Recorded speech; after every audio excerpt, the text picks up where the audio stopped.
So ayun, punta tayo at Tandang Soro naman ngayon. Underground tayo mga kadiskarte. Tandang Soro biyahe natin ngayon. Tara, let's go! At ito na nga, nabiyahe na tayo. Kahit araw ng linggo, hindi makakalusot sa atin yan. Grind pa rin tayo everyday. Kaya tara, samahan nyo ko. Punta tayo ng Tandang Soro. Let's go! So ayan, touchdown tayo mga kadiskarte. Ayan. Another client na naman natin. Ito. Ayan. Isuzu Crosswind. So ayan, dito tayo ngayon sa Quezon City sa may Tandang Sora. Unahin muna natin yung reverse cam bago tayo pumunta dun sa harapan. Okay, tara, let's go. So ayan, nabaklas na natin yung sidings. Yan. Tapos kabit na natin yung reverse camera niyan para after nito, dun na lang tayo sa harap. Wala na tayong gagawin sa likod. Rekta na tayo sa harapan para wala isang upuan na lang.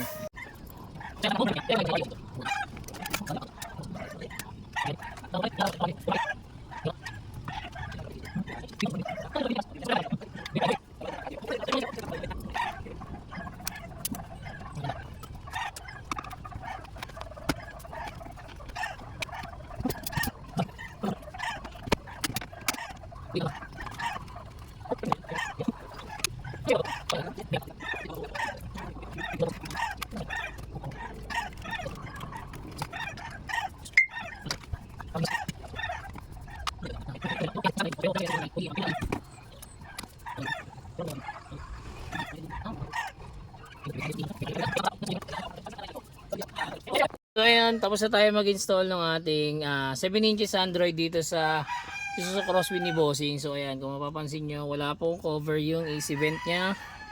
Ayan. And then, kasama pa rin sa package natin yung reverse camera. Ayan, kita nyo yung reverse camera natin, napakalinaw pa rin yan mga kadiskarte. And then, si Bossing nag-avail sa atin ito. Ayan, yung front dashcam natin. Ito yun mga Bossing. Ayan. So ayan, malinaw din yung ating front dashcam. And then pwede mo na siya ma-replay dito mga kadiskarte. Ito, ayan. Replay natin, ayan. Kita nyo, may tao doon sa harap pero ngayon dito wala. Ayan, kasi nga replay na lang to. Ayan. Mas meron na rin itong Apple CarPlay na Android Auto. Sa mga gusto po mag-avail, drop message lang. Direct message lang for better and faster transaction. Don't forget to like and follow na rin mga kadiskarte. Salamat, ingat, ride safe sa lahat.